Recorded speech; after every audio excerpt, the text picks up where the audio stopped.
እዚህ ማለች አንድ ወደ ግራ ነው ወደ ቀኝ ወዴት ለመሄድ እንዳሰበች ግራ የሚገባ ሰው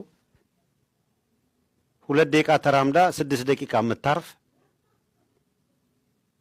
ፖለቲካ ምንድነው የሚለውን እኮ ጆሮዋን ብትቆጣት አታውቀውም። ረጅም ዓመት ጥያቄ ጠያቂ መሆን ፖለቲካ ተንታኝ ያደረጋት ነው የሚመስላት።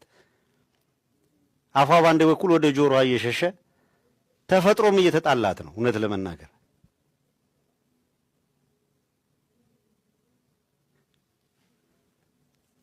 እንደው እኮ ስንቱን ጉድ ተሸክመ ነው እንደኖርን በእውነት ስንቱን ጉድ።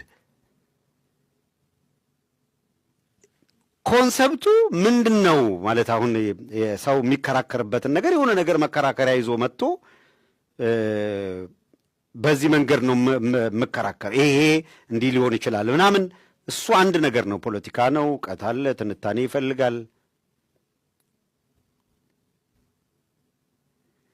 እንደምንም ወደ ግራ 6 ወደ ቀኝ 6 ረግጣ እኮ ነው ቴብሉ ጋር የምትደርሰው።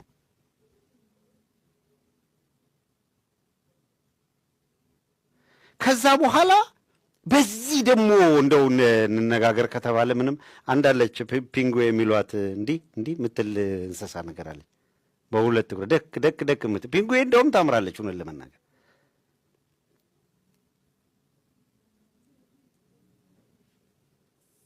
እኔ እኮ ከማንም ድንኩል ጋር ነው እኮ ስንሰቃይ ኖር ነው። አሁን ሰው በራሱ የሚተነትነው የሚያቀርበው ምናምን ሐሳብ ካለ ይዞ በቃ ያዋጣኛል የሚለውን ለህዝብ ሊሰማው የሚችለውን ማቅረብ ነው። 7 ሰው ይዘህ ኦነስትሊ 7 ሰው ይዘህ ሚዲያ ላይ 1 ሰዓት ከምታጠፋ 2 ሰዓት ከምታጠፋ 7ቱ ጋር ደውለህ በኮንፈረንስ ኮል ተመካክረ መለያየት አይሻልም ወይ? በቃ ህዝብ ምላሽ ከሰጠ በኋላ ምላሽ ሰጪው ህዝብ ነው አይደለም? እኔ እኮ እንዴት ሰው ለ7 ሰው ህዝብ እያልክ ልታወራ ትችላለህ? የት ጋ ነው ህዝብ ማለት? ወይ መጥቶ የሚከታተል ህዝብ ኖሮ ባየና አይ በእንደው የህዝብ እንዲህ ነው ምናምን እንላለን። ህዝብ እኮ ያያልም ይፈርዳልም እያየም እየፈረደም ነው። ቢሉት ቢሰሩት ቢሉት አልሆነም። ኮሎኔል መንግስቱ ኃይለማርያም እንዳለው እኮ ነው። ሄዱና ሲያበቁ ተሸነፉና ሲያበቁ ፊታቸውን ወደ ሚስቶቻቸው ዞሩ። እንደገና ደግሞ ወደ እኔ አለ መንጌ ምር ሲሉ መሮት ነው እኮ እና ብለው ሲያቅታቸው ወደኛ ዙሮ የሚያለቅሱት ነገር እኮ ነው ግራ የሚገባኝ። ሜዳውም ያው ፈረሱም ያው በቃ ለሁሉም ሰው የተቀመጠ ፕላትፎርም ነው አይደለ? ሰው የሚችለውን ሐሳብ ካለው ሐሳቡን ሰንዶ ያዋጣኛል የሚለውን ነገር ማቅረብ ነው። ህዝብ ጋር መድረስ አለበት የምትለውን ነገር ዴሊቨር ታደርጋለህ። የምታቀርበው ነገር ትክክል ነው ብሎ ካሰበ ሰው፣ የምታቀርበው መረጃ ትክክል ነው ብሎ ካመነ፣ የምትሰጠው ሐሳብ ገዢ ነው ብሎ ካመነ ይመጣል፣ ይከታተልሃል። ሐሳብህ እምብዛም ፋይዳ ከሌለው ሐሳብ ጋር ምን ያደርጋል? ይሄን ደግሞ እኛንን ወይ ምን ወስነው? የሚወስነው ራሱ ባለቤቱ ነው። ለህዝቡ እንደ ህዝብ ነው ውሳኔ የሚሰጥበትና በትግራይና በአማራ መካከል ጦርነት እንዲቀሰቀስና አብይ አህመድ 4 ኪሎ ላይ እረፍት እንዲያገኝ ለማድረግ የገባውንም ያልገባውንም አጠራቅሞ መጠቀም ይፈልጋል።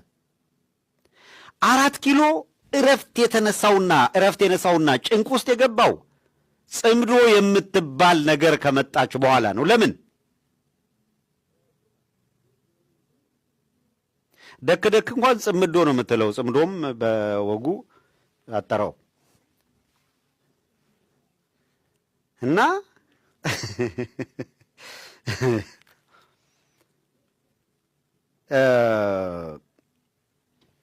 ፖለቲካ የእውነት ቅድም እንዳልኩት ነው። እኔ ምንም ሰው ተፈጥሮ ነው። እኔ በግድ እንደ ኃይሌ ገብረስላሴ ሯጭ ልል አልችልም። ደክ ነው ልል የምችለው። ጽምዶ እንደዚህ ነው እንትን እንደዚህ ነው ምናምን ምንድን ነው ጽምዶ? ኢሳያስን እንዲገልለት የኢሳያስን ኢታማዦር ሹም ፊልጶስን ከፕሪቶሪያ ስምምነት ጋር አያይዞ አብይ አህመድ ወደ ፕሪቶሪያ ስምምነት ከህወሓት ጋር ሊገባ ከነጌታቸው ረዳ ጋር ሲሞዳሞድ ጀነራል ፊልጶስን በጎን አፕሮች አድርገው ለጀነራል ፊልጶስ ገንዘብ ከፍለው ኢሳያስን ለማስገደል ሞከሩ እና አብይ አህመድ አፕሮች አድርገውታል። ጀነራል ፊልጶስ አንድ ቀን ይህን መረጃ ወይ ያወጣዋል ወይ እና አብይ አህመድ ይተፉታል። እንደ ጀግንነት ከወሰዱት ግን ምን ጀግንነት ይባላል? የከሸፈ ነው። ክሹፋን ናቸው። ጀነራል ፊልጶስን አፕሮች አደረጉና ኢሳያስን ምታ፣ እኛ እናግዝህና ኤርትራ ባንተ እጅ ላይ ትሁን አሉት። ጀነራል ፊልጶስ እሺ ብሎ ሰማቸው። ታማኝነቱን ለኤርትራና ለኤርትራ ህዝብ አደረገ። ተወደደም ተጠላም አገሩ የሚመራው በኢሳያስ ነው ብሎ ታማኝነቱን በመግለጽ የአብይ አህመድ አገዛዝ አፕሮች እንዳደረገውና ኢሳያስን የማስወገድ ፍላጎት እንዳላቸው ተነገረው። የኤርትራ ደህንነት የሚሰራውን ሰራ። አብይ አህመድ በሻሻ ቡናህን ታስፈላለህ እንጂ ካሁን በኋላ አስመራ ዝር እንዳትል ተብሎ ተነገረው። አለቀ። የኤርትራና የአብይ አህመድ ግንኙነት አከተመ። ከዚያ አብይ አህመድም ወደ ምን ሄደ? ኤርትራውያንን አፕሮች አድርጎ ትግራይ ላይ እንደተዋጋ ሁሉ ትግራዮችን ይዞ አስመራን መውጋት ፈለገ። ይህን ጌታቸው ረዳ ቀድሞ ሲናገር እንደነበረው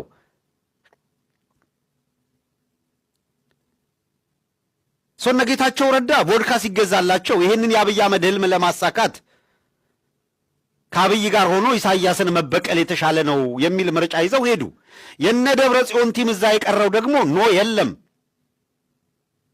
ትግራይን ማጥፋት ሲፈልግ አስመራን አፕሮች የሚያደርግ አስመራን ማጥፋት ሲፈልግ መቀሌን አፕሮች የሚያደርግ ይሄ ሰይጣናዊ እሳቤ ጦረኛውን አብይ አህመድን ነው እንጂ ማስቆም ያለብን እኛ እየተዋጋን መኖር የለብንም አሉ።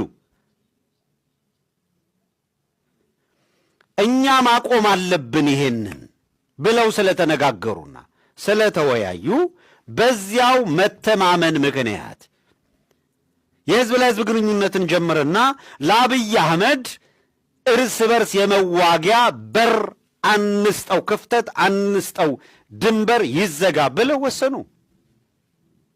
ጽምዶ የሚል ትርጓሜ የሰጡት እሱን ነው። ልክ ጽምዶ የሚለው ሲመጣ 4 ኪሎ ላይ ዳይፐራቸውን ወደ መግዛት ሄዱ። ለምን? እንዳሰቡት ኤርትራንና ትግራይን ማዋጋት አይቻልም። ከሸፈ። አንድ በሉ።